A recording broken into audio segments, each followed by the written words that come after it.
प्यारे बच्चों, नमो नमः।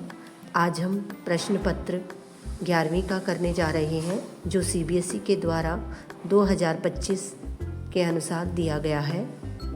यह प्रश्न पत्र 80 नंबर का होगा, जिसमें हमारे 5 भागों में प्रश्नों को बांटा गया है। तो आप देखेंगे कि जो हमारा क भाग है वो है हमारा अपठित अवबोधन, जो कि 10 अंक का दिया गया है। आगे चलते हैं हम। अवबोधन के बाद हमारा दूसरा प्रश्न दिया गया है रचनात्मक कार्य, जिसमें हमारी जो है प्रार्थना पत्र, और हमारा तीसरा प्रश्न होगा अनुच्छेद लेखन, जो कि चित्र दिया होगा, उसी के नीचे मंजूषा भी दी गई है। उसी के अनुसार हमें अनुच्छेद लेखन 25 से 30 शब्दों में करना होगा। अगला प्रश्न है हमारा कथा लेखन, जो कि 4 नंबर पर होगा। उसी के साथ मंजूषा से भरने के लिए आपको कथा आएगी।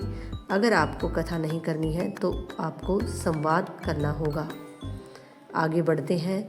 ग भाग में हमारा व्याकरण का भाग आएगा। उस व्याकरण के भाग में सर्वप्रथम 5वें प्रश्न में संधि, विच्छेद और संधि पूछी जाएगी। छठा प्रश्न आपका जो है हमारा प्रकृति और प्रत्यय से दिया गया है। यह भी हमारा 3 नंबर का होगा। 7वें प्रश्न में हमारे रिक्त स्थानों की पूर्ति करनी है। सही शब्दों को चुन करके वाक्य निर्माण करना है। 8वें प्रश्न में हमारे क्रियापद के विषय में 3 जो है खाली स्थान आपके आएंगे। आगे बढ़ते हैं हम 9वें प्रश्न की ओर, जो कि उपपद विभक्तियों से लिया गया है। 10वां प्रश्न आपका वाच्य के अनुसार रिक्त स्थानों की पूर्ति है। 11वां प्रश्न आपका अशुद्ध से शुद्ध पद चुनना है। आगे 12वां प्रश्न जो है आपका आपके पठित गद्यांश में से ही दिया जाएगा।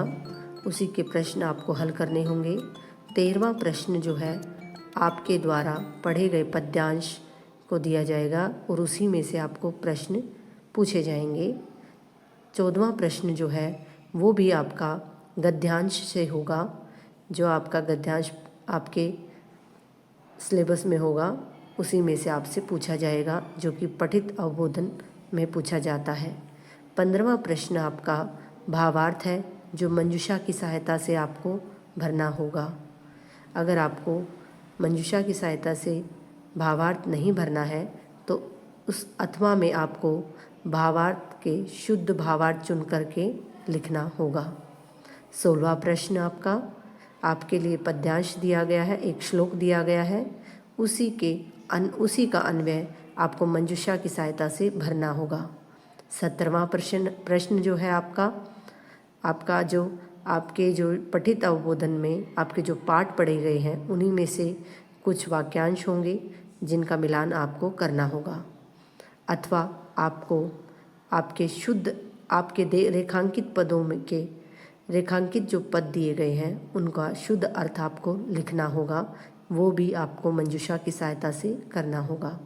आगे चलते हैं। संस्कृत साहित्य के इतिहास का सामान्य परिचय, यह भी आगे आपको 10 नंबर का आएगा, जिसमें से आपका 18वां प्रश्न होगा, जिसमें संस्कृत भाषा के उद्भव और विकास से आपसे प्रश्न पूछे जाएंगे। 19वां प्रश्न होगा, जो कि मंजूषा की सहायता से आपको भरना है। यह वैदिक साहित्य से पूछा जाएगा। अगला प्रश्न जो है आपका 20वां प्रश्न होगा, जिसमें रामायण, महाभारत और पुराण से संबंधित प्रश्न दिए जाएंगे। तो आप जो है इस पेपर को अच्छे से देख लीजिए, जो कि आपकी आने वाले पेपर आपके एग्ज़ाम में आपको सहायता कर सकता है। धन्यवाद।